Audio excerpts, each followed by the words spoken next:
shit's in the safe. Got me a spot out the way. Nigga just tryna be safe. Let's get to sports talk. Contend in the Western Conference, playing an extremely small ball lineup. No, I don't think we actually give enough credit to Draymond Green because he makes it look like anyone can do it. Right. You know, Draymond is out there quarterbacking, protecting the rim, calling out coverages. PJ Tucker is supposed to play center now from what we're reading, and he's a lockdown man-to-man defender, so he's never had to be back there being quarterback, showing on picks, setting back on picks, switching. This is going to be a whole new dynamic.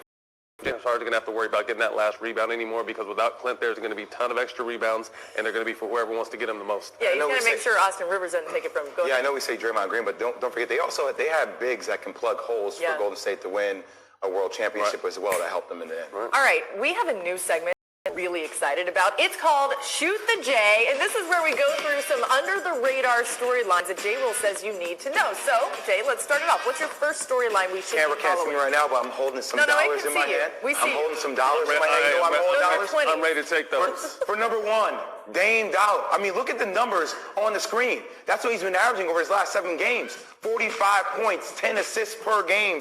He's made 10-plus triples from 30 feet or more, Matt. Let me give some more numbers. 61 against Golden. Because he felt like we still have a chance to make the playoffs. If it's going to drain me, I will do what I have to do to get us back there. That's what he's doing. He's putting that team on his shoulders and letting them know, I'm going to find us a way to will us back into this playoff hunt and get us in one of them seats. Yeah, it might drain you by the time the playoff comes if they get in. But he just trying to do enough until the guys come back after the All-Star break. And then once they come back, he might take a load off. He ain't got to worry about doing a whole lot because he have everyone back fully healthy. Some players you might have to ease them back into this, and they might have low manage when they come back. But it's just like he just trying to do enough to be able to get them guys back into one of those seeds.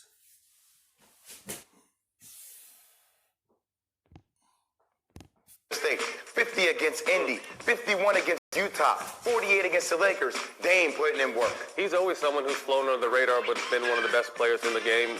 Tell me a better point guard right now in the NBA than Damian Lillard. There is not one. There is not one at all. And I think, look, obviously, Portland is trying to make their way up the food chain in order to get to the playoffs and be a contender. But still, what Dame is doing right now is very Stephen Curry-ish. And I think also getting Trevor Reeves is really going to help that cause as well. Okay, what's the second storyline we should know about in Shoot the J? All right, K-A-T, cats, right? Karl-Anthony Towns, that's my man, went to St. Joseph's High School, maybe the best player to ever come out of St. Joseph's High School. And I have to tell him, like, I understand he's frustrated about not being, a starter or being on the All-Star team, but you can give a defense about Trae Young. Trae Young got voted on by the fans, and Katz's numbers are big time, averaging 27 points, 11 rebounds, 51% from the field. But I still think there is hope for KAT. I really do. I think they can make some moves. Obviously, there was a 4-way trade that happened with this team. I still think this team is in a prime position to get a guy like D'Angelo Russell that can really be maybe what that Stephon Marbury, Kevin Garnett combination was back in the day for Minnesota. It'll be interesting to see to me. I love Cat's talent. He's obviously one of the best big men in the game. But is he Batman? Is he the number one option for a franchise that can carry them to the playoffs and hopefully beyond? To me, that's yet to see. Him and Wiggins haven't worked yet, but I would like to see him with another star and see what they can do. And number 3, we are the... They ain't no one option. It just... He needs someone that's going to go to war with him. He needs somebody that's to be able to bag him up so he don't have to do a whole lot. They hoping to be Wiggins, but how many hopes you going to keep saying for him? You can't start the season off hot, and then now you cold. Towns is going to get frustrated.